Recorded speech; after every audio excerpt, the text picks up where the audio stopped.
15 years in the making, we finally have another Tron movie, and I am so unbelievably happy. Man, this film was an absolute ride from beginning to end. I went into this film how I go into every film as a professional film critic, not expecting anything whatsoever, and because of that, I came away with everything. This film is, in so many ways, exactly what a legacy sequel should always strive to be, just like Tron Legacy was 15 years earlier. For the longest time, Tron Legacy and Blade Runner 2049 have been the only two 80s legacy sequels that I consider genuinely good and well done, but this is now going in there too. Tron as an IP has always been so ahead of the curve when it comes to how humanity relates to technology and AI. The original film, released all the way back in 1982, was already tackling a lot of things that are very relevant now regarding AI and how humanity interacts with that, and also the fact that AI can be used for good or for bad purposes. This is something that people just really weren't considering back in the 1980s, with the video game industry still being in its infancy and computers not really being nearly as widespread as they are now. If anything, there was a lot of fear-mongering going on around this time in regards to computer technology and also AI, since a lot of people weren't really sure what the repercussions would be of that, since computer technology was still being developed around this time. But Tron really stood out because it brought a completely unique perspective to this. It absolutely did tap into a lot of the more nefarious purposes that could be utilized with AI and computer technology, but it also showed a more positive side of that as well. It showed it's very possible to have a positive relationship between AI and mankind when that's utilized correctly. And really, in a lot of ways, that's exactly what the relationship between the character of Tron and the programmer Kevin Flynn is directly meant to represent in that first film. Even all the way back in the 1980s, Tron was already proving itself to be incredibly forward-thinking and a lot more nuanced than a lot of other sci-fi media that involved AI around that time. Rather than just outright vilifying AI and computer technology, Tron was smart enough to show two sides to that. That, coupled with its groundbreaking visuals at the time, earned the film a cult following, and that cult following just grew and grew even more as technology evolved and more people began to realize just how ahead of the curve Tron had really been. The original Tron is easily one of the most important films ever made. And over the years, its cult status grew to the point that Disney finally decided to greenlight a sequel in the year 2010.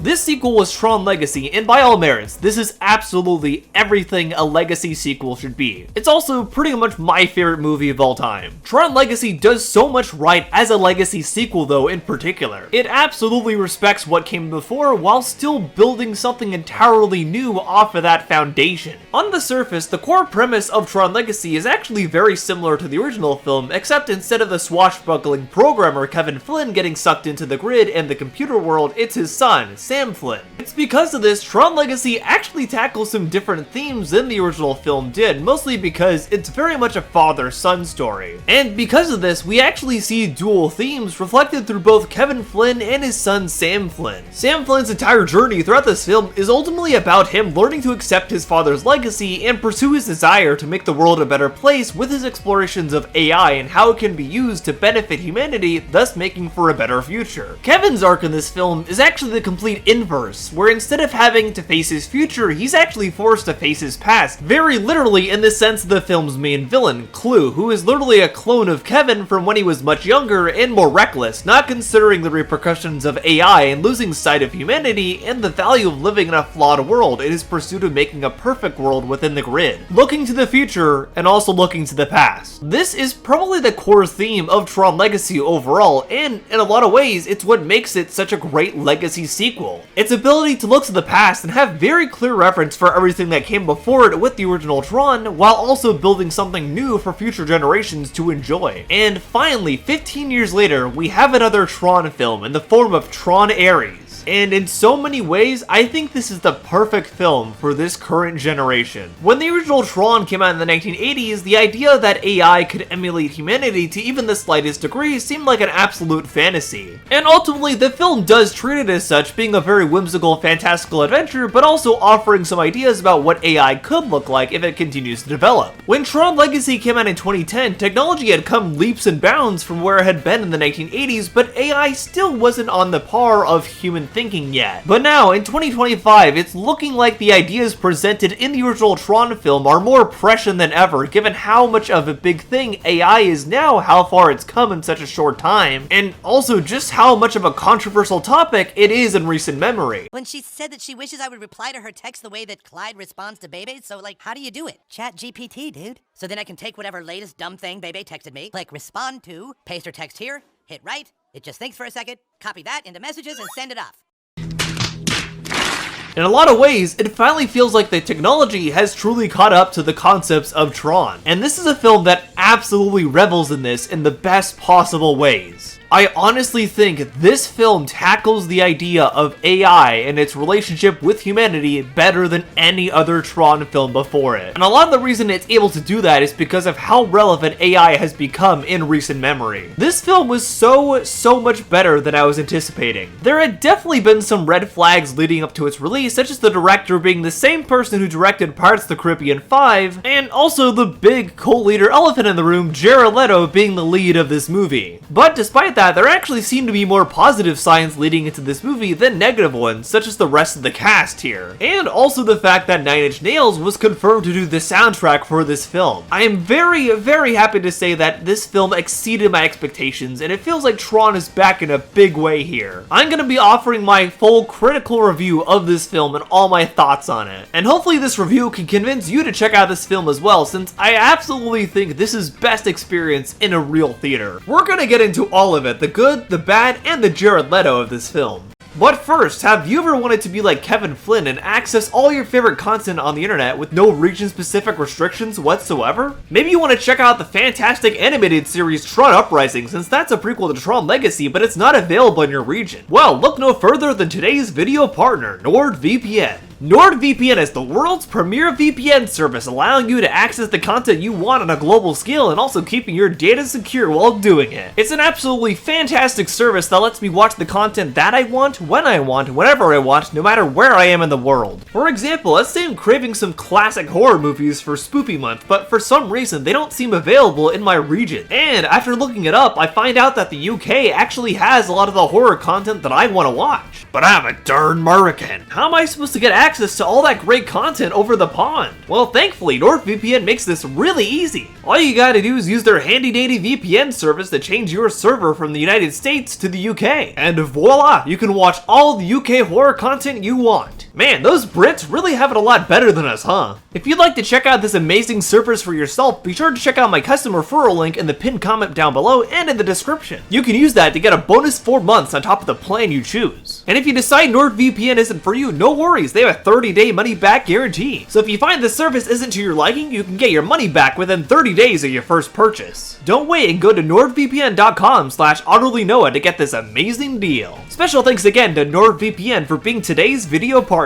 It was certainly a very fitting one for today's topic, but now, on to the review. Let's start off with a brief synopsis of the film in general, although if you've seen any of the marketing material for this movie, you probably already know basically what it's about. This film takes place 14 years after the events of Tron Legacy and focuses on Ares, a program made by Julian Dillinger, the son of Ed Dillinger from the first Tron movie. You can already see this film taking a lot of shots at someone like Elon Musk with the character of Julian Dillinger in this film and exactly how he behaves. Although, to be fair, I think you could say the Tron films have always kind of tackled evil CEOs, more so specifically the first Tron film with the original Ed Dillinger. But I think in the modern era, with people like Jeff Bezos and Elon Musk being some of the most influential people on the planet and also being some of the most controversial people on the planet, I think this hits a lot harder. I think the idea of an evil tech bro CEO hits a lot harder in 2025 than it did in 1982. And it's another thing that really shows just how ahead of the curve Tron really has always been.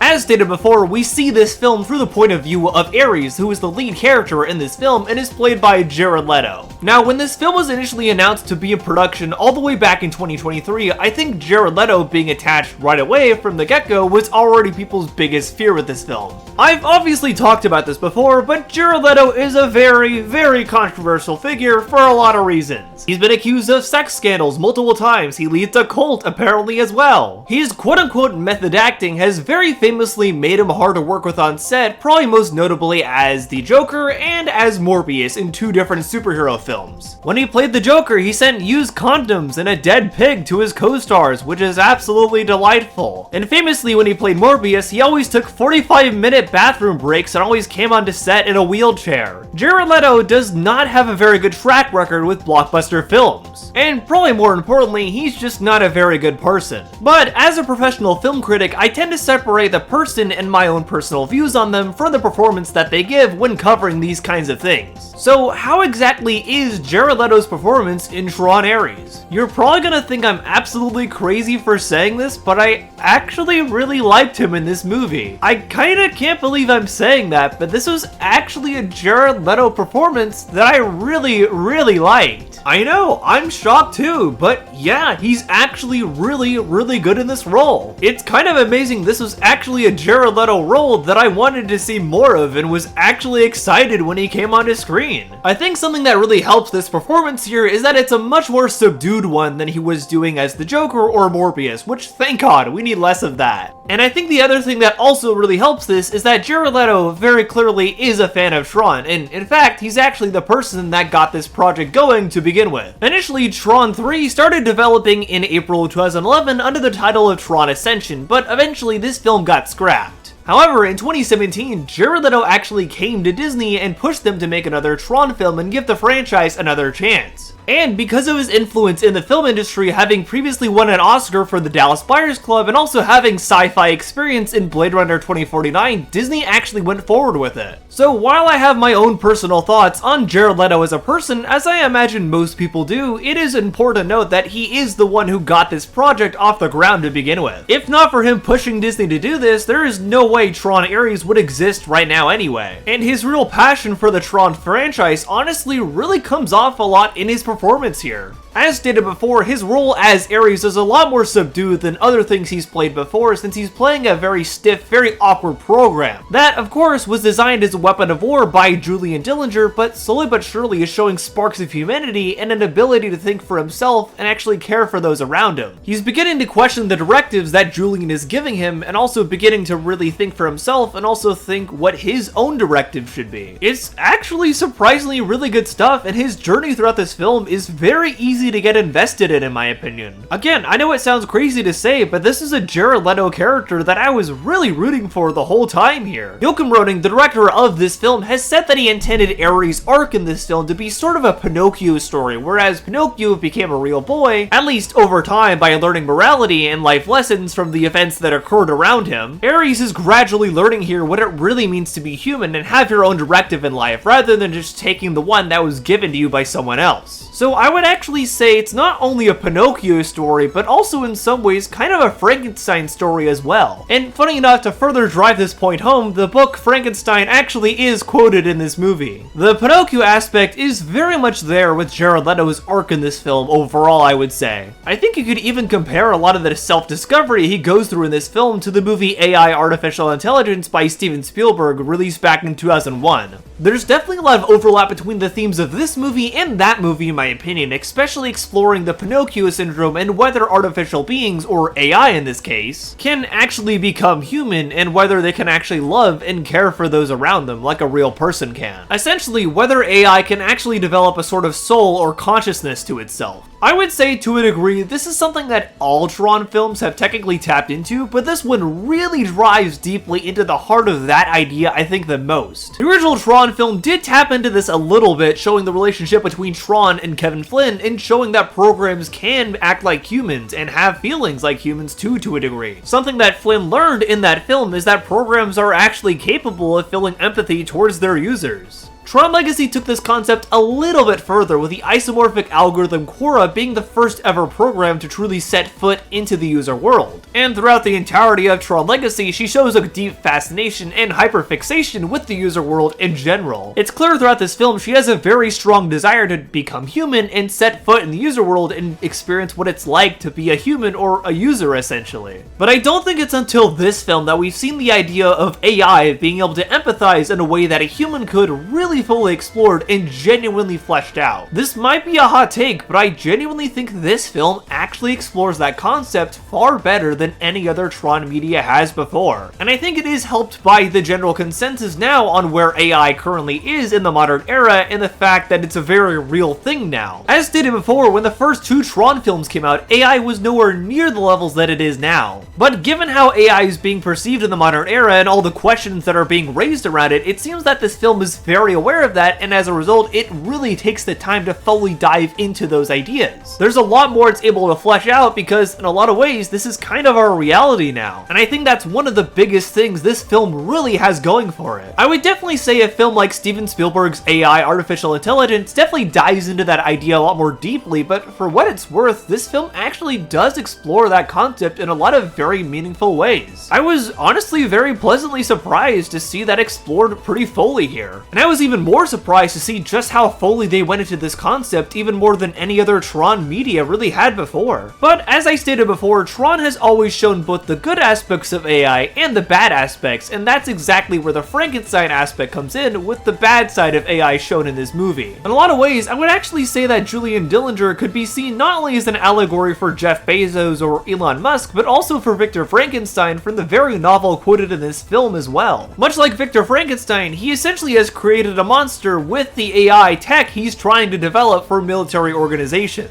I think the Musk allegory comes in a lot here with Julian's character, given how much of a man-child he is and how desperate he is to sell off this tech to make billions of dollars, as he says. It's not very subtle at all, but it is kind of funny. Evan Peters is really going ham in this role, and it's kind of amazing, but more on that in a bit. But yes, just like all Tron films, while this film does show the benefits that AI and advanced technology can bring humanity and the good it can really do overall, it also does show the darker side of this and what AI can do when put into the wrong hands, like someone like Julian Dillinger. Or as an IRL equivalent, someone like Jeff Bezos or Elon Musk. Inevitably, the AI that Julian creates for himself becomes his own kind of Frankenstein's monster and comes back to bite him quite literally by the end, since it takes his initial directives but goes to the absolute extreme with them with no restraint whatsoever. And this Frankenstein side of this whole story is actually seen directly through the character of Athena, who was actually Ares' second command that was created by Julian, but eventually ends up disobeying his orders and taking over for herself. Gee, I wonder if this will happen to Elon Musk in the next 10 years or so. Athena is played here by Jodie Turner-Smith, which, I'll be honest, I think was something that caused a lot of the anti-woke grifters to suddenly turn their eyes to Tron Ares when they hadn't been doing that before. As you may recall, Jodie Turner-Smith had previously worked with Disney on the TV series The Acolyte, which was a lot of anti-woke grifters' favorite punching bag, but not for the right reasons, as you can probably imagine. Instead of actually looking at this film and noticing that it had poor execution, not that great development for each of its protagonists, and honestly kind of wasted potential overall, they were more content to just look at the black actresses involved in this project and call the whole thing woke propaganda rather than offering any kind of real criticism, which is par for the course with these usual suspects anyway. So when Jodie Turner-Smith was announced to be starring in Tron Ares, a lot of them immediately shifted their focus to trying to grift and create a huge hate train for this film, which is pretty funny given the fact they didn't do this when Jared Leto was the first person announced to be starring in this project at all, aka a far more controversial figure than Jodie Turner-Smith. Huh, wow, what a surprise, how telling. I think that's a good segue to get into the rest of the cast outside of Jared Leto for this film and talk about how good each performance was for each of these actors. Cause to be totally honest, this cast has been very stacked since it was completely announced not too long ago. I think one of the things that helped a lot more people have positivity going into this project was the rest of the cast outside of Jared Leto, because there are a lot of actors here that are very talented and have proven themselves in other projects. We have Greta Lee playing Eve Kim, who technically is the secondary protagonist of this film outside of Ares himself. Now, this is interesting because I've seen a lot of complaints for Greta Lee in this film, more so from the anti-woke grifters in particular, with a lot of them calling her a girl boss. This is definitely where a lot of the complaints about this film supposedly being quote-unquote woke propaganda have come from these anti-woke grifters, since they keep complaining about Greta Lee for some reason.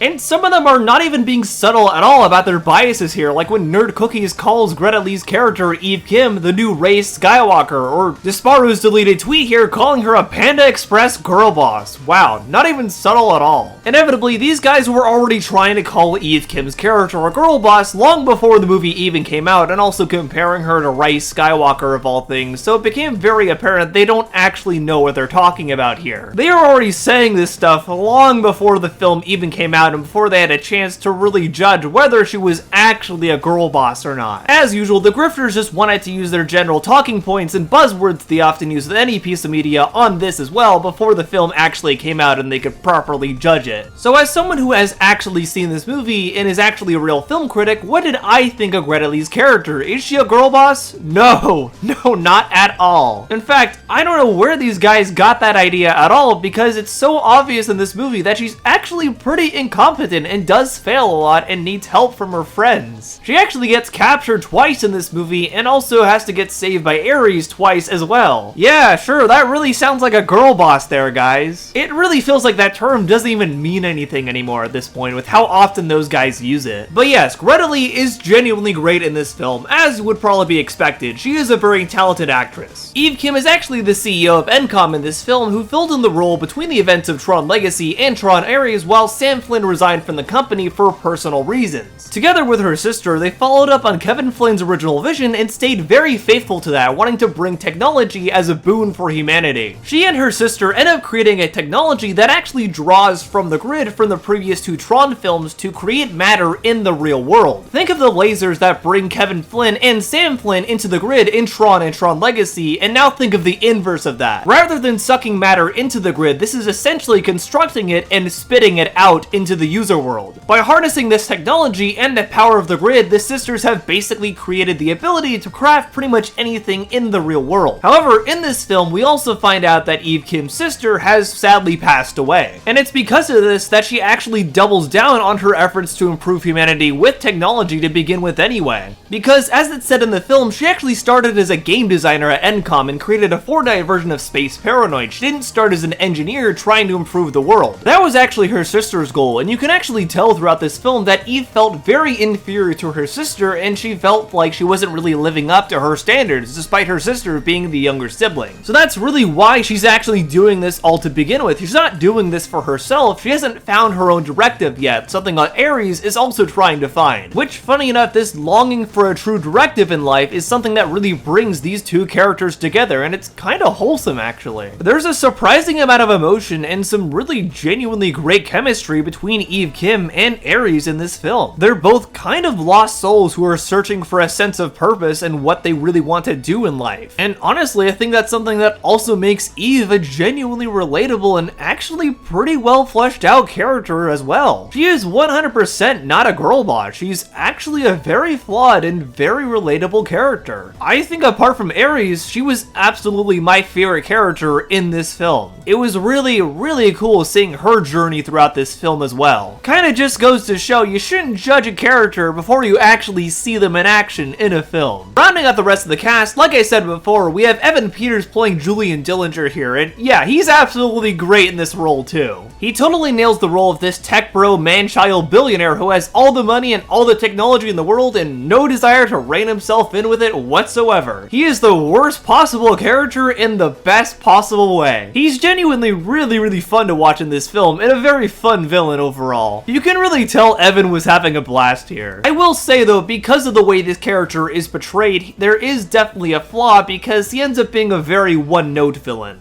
Since he's basically this cartoonish caricature of Elon Musk, which I guess isn't that far off from real life anyway, it doesn't really allow for that much depth or development to his character, definitely nowhere near as much as Greta Lee's character or Jared Leto's character had. Like, he's just kind of there, and I have to say, kind of similar thing with Athena, Jodie Turner-Smith's character too. As stated before, she plays the other major antagonist here, and honestly, she's not that interesting. Like, they definitely don't do as much with her as a character that's also a program as they do Ares, but I guess that's also kind of intentional, to be fair. Athena is sort of meant to represent the kind of AI that'll just follow its directive without really bothering to question the nature of anything, so it makes sense you wouldn't really see any development here, I suppose. As a result, she does end up being a very one-note villain here as well, but that's not necessarily a bad thing. And rounding out the rest of the main cast here is the dude himself. Jeff Bridges coming back as Kevin Flynn. I think this is definitely something that put a lot more people's faith back into this project when it was announced that Jeff Bridges would be coming back as Kevin Flynn for Tron Ares, and I have to say, yeah, he's great here. That shouldn't be a surprise because he's been great in every Tron movie if I'm being real, and he's kind of the heart and soul of it in a lot of ways, but yeah, he kills it here. He actually has the shortest amount of screen time compared to all the other actors, but he really knows how to make it count since obviously he's a very trained actor and he's been doing this for a pretty long time at this point. All of his scenes are actually exclusively only with Jared Leto, and funny enough, they also have really good chemistry here together, just like Greta Lee did. Jeff Bridges actually shared from behind the set that he had a really good time working with Jared Leto, which surprised me for sure, and he said he loved talking to him because he was a genuine fan of Tron and also a big fan of music, which Jeff also is. Well, it's nice to know that at least one person can get along with Jared, I guess. But I digress. But let's face it, this is a Tron film. You're probably wondering, how are the visuals and especially how's the music? I mean, this is probably a given, but yeah, both slap. They're amazing. The visuals in this are absolutely killer. Tron has always been very ahead of the curve when it comes to visual flair in general, and that's no different here. Every shot is absolutely gorgeous, and they combine practical effects with CGI in such a seamless way that you really feel like you're on the grid here. I saw this in IMAX 3D for the early access screening, and this is absolutely the best way to see it in my opinion. Maybe not 3D, because my eyes did hurt after this, but see this in IMAX for sure. See this on the biggest screen you can, because oh my gosh, you're gonna want to take in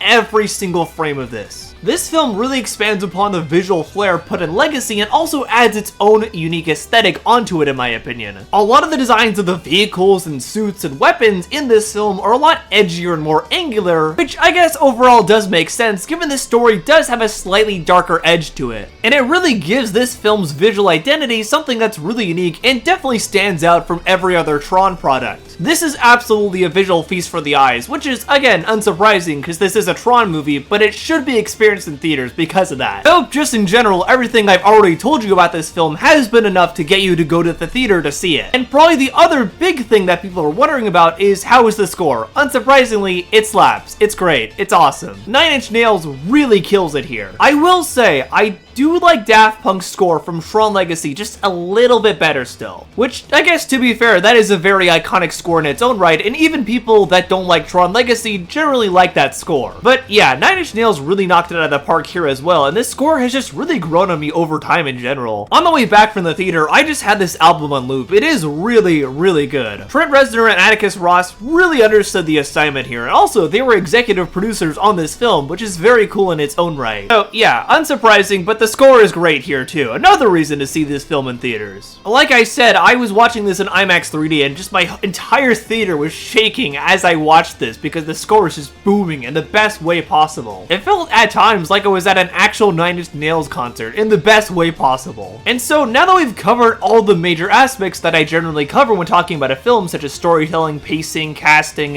visuals, and music, that does mean it's time I get into spoiler territory. So if you don't want to hear spoilers for this film, skip ahead to the time code down below because I'm about to spoil a lot of stuff. And especially if you're a fan of this franchise, this is probably stuff you'll want to be surprised on, so be sure to skip this if you don't want spoilers. Ready? We good? Okay, well, here we go then. Now, a lot of people have been speculating and wondering whether Garrett Hedlund and Olivia Wilde will appear in this film, reprising their roles as Sam Flynn and Cora from Tron Legacy. And they do appear in this film as photographs. They're not actually in the film, but they are very, very clearly acknowledged, and they are obviously in this universe doing something else that isn't actually known to us yet. When the film ends, we see Ares looking at photographs of Sam and Cora and also seemingly wanting to meet up with them since Cora is the only other program other than him that has managed to get into the user world. By this point in the film, he's become essentially a real human by using permanence code from Flynn's old server. This is something that Eve Kim herself found at the very start of the film in an old bunker. Ares, when he met up with Kevin Flynn on the 1982 grid, ended up getting the permanence code from him and thus became human. So now he seems to want to meet up with Sam and Cora and likely has questions for Cora specifically about what living amongst humans has been like for her. And he probably has more questions about what being human really means. Because again, like I said before, that's kind of been the central theme of this movie just in general. So if we do get a fourth Tron film, which I sure hope we do, go see this in theaters, we need those box office numbers to go up so Disney will give us a Tron 4. I think this is something that is absolutely going to be explored, and we will absolutely see Sam and Cora being major parts of Tron 4 if we get that. So this is something that I've seen as a complaint about this film overall, that it doesn't feel like Tron Legacy 2.0 and that Sam and Cora weren't really involved in this film at all. But this is something I find funny because when Tron Legacy came out, a lot of the complaints lobbed at that film is that it wasn't Tron 2.0. A lot of the fans of the original Tron film were expecting something more in line with that, and Tron Legacy wasn't quite that. It just built upon the foundation of Tron and made something new with that. It adapted itself to modern society and modern technology, and that's really what's happening here with this film too. I've seen a lot of people complaining about this because it's not Tron Legacy 2.0, and I think those people are kind of missing the point. Tron sequels have never really been like that. They've always kind of taken what the previous film did and built something new upon that foundation, but also done something entirely different, exploring new areas of technology and society. That's just how Tron works. I don't really know what to tell you there. I think a lot of the people that I've seen complaining about this don't really understand how the franchise of Tron operates in general, or what it's really about. So I think people shouldn't really be going into this film expecting Tron Legacy 2.0, but expecting a genuinely good Tron film that explores past themes that have been explored in Tron movies, but also expands upon that. Which, like I said before, I think is something that any good Legacy sequel should do, and in my opinion, this is actually a very good Legacy sequel. Now, the other big spoiler is Cameron Monaghan's character here, Caius. Interestingly enough, Disney didn't actually reveal who Cameron Monaghan was going to play in this movie until a few weeks before Tron actually came out. And if you watch the movie, you kind of understand why, because he actually dies instantly. He plays a program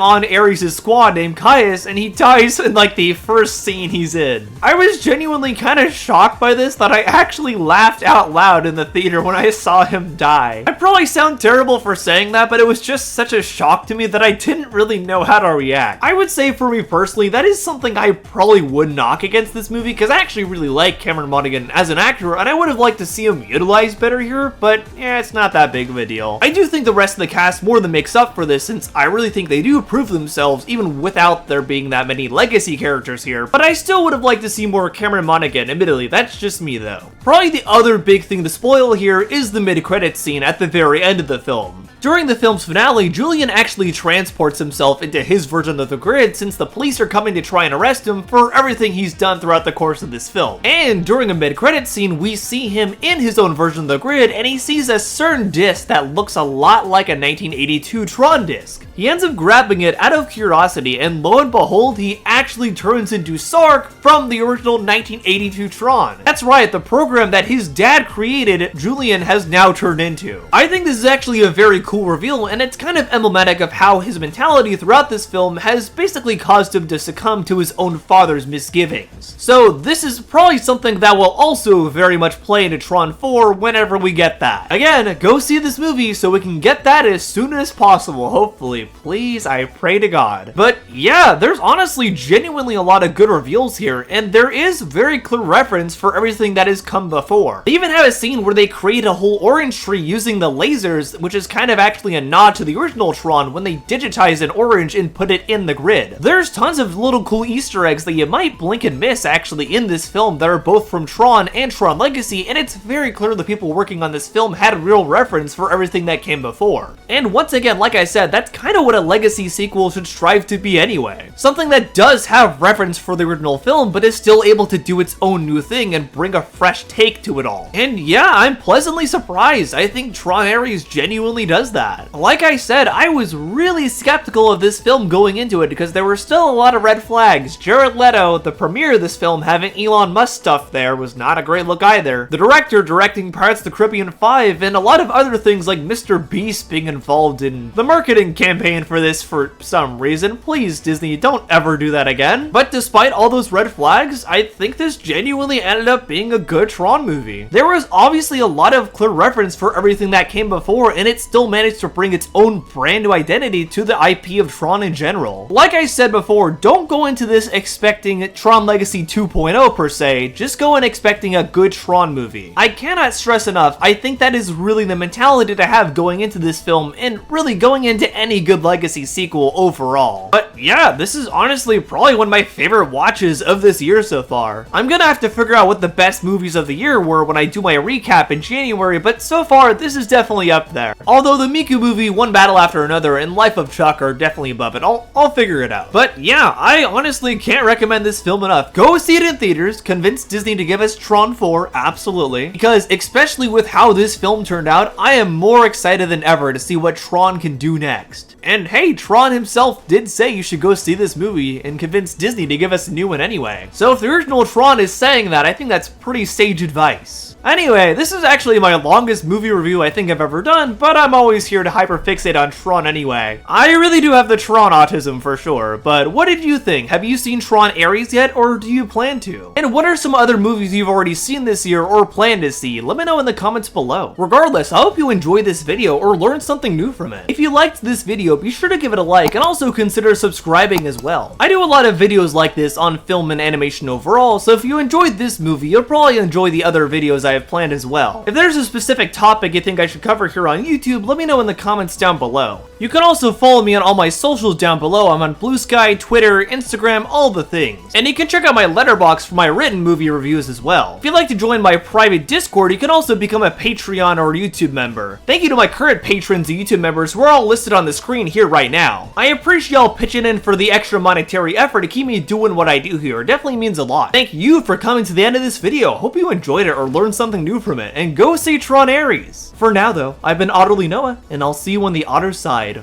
Bye!